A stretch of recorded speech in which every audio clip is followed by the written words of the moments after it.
And diets also create a can't mindset versus a don't mindset, which basically means that there's this thing that I want, but I'm not allowed to have it because I'm on this diet. So if I go to a party and I'm not eating carbs because I'm on the keto diet, or I'm on another low carb diet, and somebody offers me something, my mind is going to be like, oh no, you can't have it. You can't have it. It's got carbs. You know, that's going to be really busting your amount of macros for the day in terms of carbs. So you can't have it. And so the moment our mind starts to think about can't, what we end up doing is creating a restriction.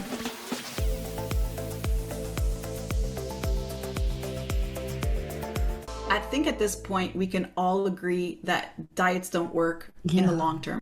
They sure as hell work in the short term. I mean, that's what they're meant to do, but they don't work in the long term. And so to answer your question, it would really be on focusing on what can I still continue to do in the long term.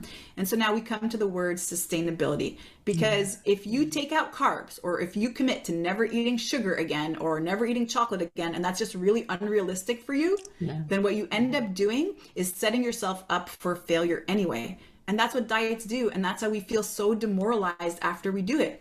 And diets also create a can't mindset versus a don't mindset, which basically means that there's this thing that I want, but I'm not allowed to have it because I'm on this diet. So if I go to a party and I'm not eating carbs because I'm on the keto diet, or I'm on another low carb diet, and somebody offers me something, my mind is going to be like, oh no, you can't have it. You can't have it. It's got carbs. You know, that's going to be really busting your amount of macros for the day in terms of carbs. So you can't have it.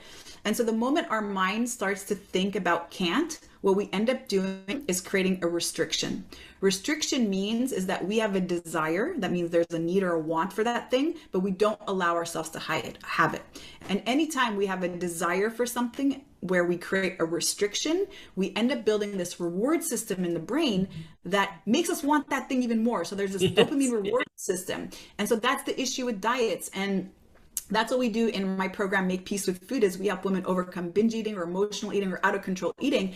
And they come to this place because of years of dieting. And so they become very confused around food. How should we eat? Well, there's not a one way that fits all. That is the first answer, is that the way that you eat, Vicky, is not going to match the way that I eat. And then also that we can't take knowledge from a book and then expect that this is going to fit every single person. I mean, we hear that there are certain superfoods like kale or broccoli or all these things, but I'll tell you that I can't do broccoli or I can't do kale. It actually destroys my stomach when I eat it. And so that's so important to note, because it doesn't make me feel like I'm doing something wrong. And so the right diet is the one that's sustainable for me. The right diet is the one that I enjoy, and I enjoy the food and I feel really amazing. And that's really key. If you're sleeping well, if you're feeling healthy, because health is a feeling, it's not actually this endpoint, and it's not based on any blood results or any of that. Health is a feeling. And so if you feel empowered, if you feel that you've got a lot of energy and vitality, and you're very confident in your body in terms of what it's doing for you, then you know that you're eating the right way. And so I think at this point, we all must have heard that too much processed food is probably not serving us. And so there's a way to find that medium. I love to say that I'm a fitness freak and I love eating cake, because I'm never going to give up my cake. I don't have to do that. I don't have to have one or the other. I want to be into health and fitness and honor my body and enjoy cake, which I wasn't doing in the past when I first started my fitness journey. I had a lot of rules around food. I had a lot of rules around diet, and I was jumping from one to the next because I was on a mission to find the right way to eat and the way that we're all meant to eat.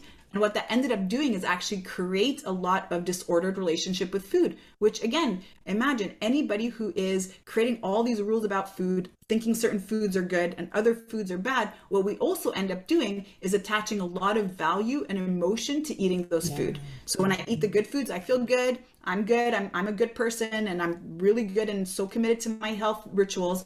But if I eat that cake, I'm bad. Oh my God, what did I do? I can't believe I ate it. All right, well, you know what? I better go ahead and eat 4 more pieces, because on Monday, I'm not allowed to have any more cake.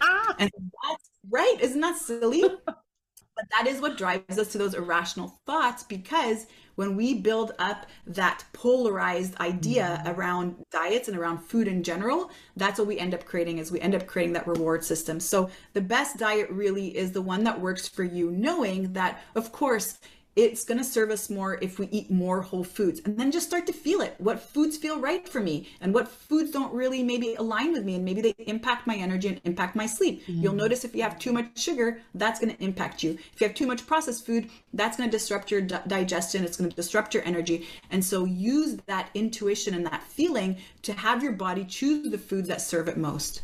Yeah. And the thing too, I always go by moderation, and Right. it's like I have thrown out cakes because I'll eat my piece of cake and then I really don't need it. It fulfills that need I needed, but after that, I don't need to eat it just because it's there. And I think there's so many people that don't get that. They're like, oh, there's a bag of chips. I'm going to eat the whole thing, type of thing. So Right. our Yeah. minds are wonderful. So Mhm. we are zooming by of time. So how did you learn to really, after you had that pain in your back and how did you put in the system? How long did it take you to really discover what the system is? And I love that you say that it's individualized, because I think that's an aha moment for everyone out there, that they think, oh, well, if Sherry does this, this is what I have to do.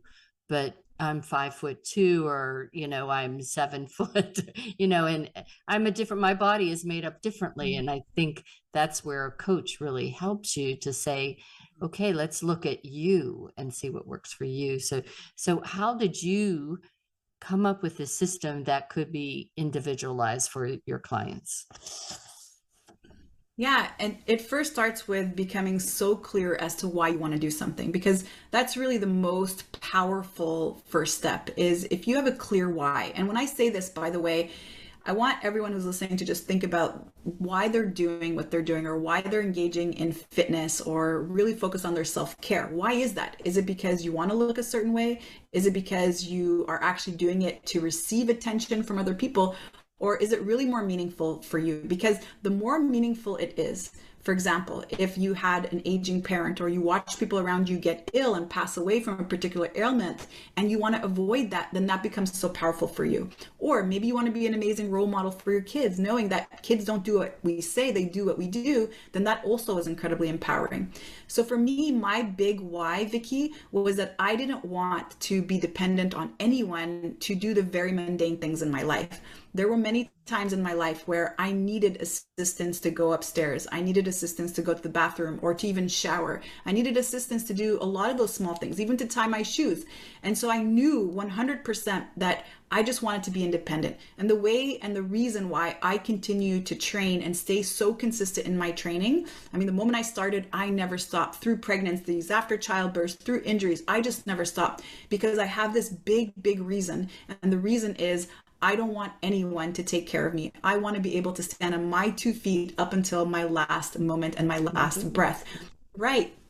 And so that's a more powerful reason, instead of just, oh, I want some cut arms. Because at one point, it's not really going to matter whether or not you have cut arms, right? And That is it's true. not a strong enough drive to continue to stay committed.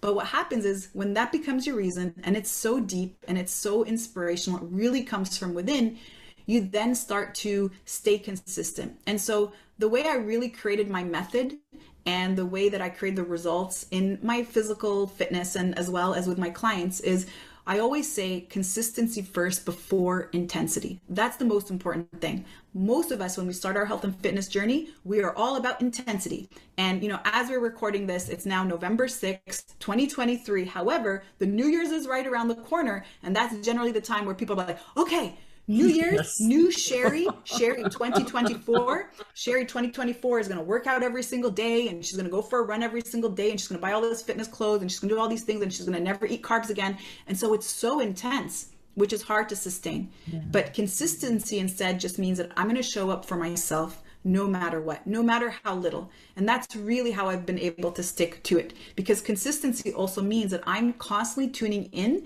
to how I feel. So a year and a half ago, I tore my calf muscle. Sure, I couldn't run and I couldn't do a lot of things that I love doing, but I was able to do other things. So instead of stopping completely, I started swimming. I started doing other exercises that didn't put a lot of stress on my calf. And so that's what consistency is. If you honor your body, you'll know that your body has this higher form of intelligence. It is the inner doctor. Your body tells you exactly what it needs. Yeah. If it's feeling tired that day and you're really checking in with yourself, you know that you're not just finding an excuse, you really feel fatigued, then listen to that noise, because maybe today is supposed to be a little bit of a recovery. Maybe it's supposed to be a gentle walk. Other days you're going to feel like you have a lot of energy. And when you feel that energy, then you can up that intensity that's relative to how you feel that day. And the same thing with nutrition. It works exactly the same way. If you're a parent, you'll remember that when you had your kids, they cried when they were hungry. And in the moment they were full, you could not put one more drop of milk in their mouth. That was it. So we have that innate ability to know how much food we need, when we need it, and what it's doing for us. Our body, our cells love real food. It loves the nutrients that we actually find from real food, which comes from nature. And so you'll notice that that's what your body actually calls for. Doesn't mean you can't have some processed food. Just if you tune in, you'll know how much is an appropriate amount for you. And so this is really the gift that I help my athletes connect with, is first having a really strong desire. Why is it that you want to do what you're doing? Why is it meaningful to you? Because there will be dark moments, and our health and fitness journey is not a straight line, which is the other reason why a lot of us get derailed. We feel that once we've started and it's all going well, it's just going to keep going well. And then boom, we get ill, or boom, there is a parent in the hospital, or something that really requires our immediate attention. And that's where we stop. But instead, if again, we're really focused on how strong our why is, and we're committed to being consistent. So that means maybe just a few minutes today. As long as we stay consistent, we will always stay committed to ourselves. And then finally, the most important thing is to really tune into your body and honor your body in the way that it needs. And that always changes every single day. You have a different 100% every single day. Every day the 100% changes, and the goal is always to become 1% better than who you were yesterday.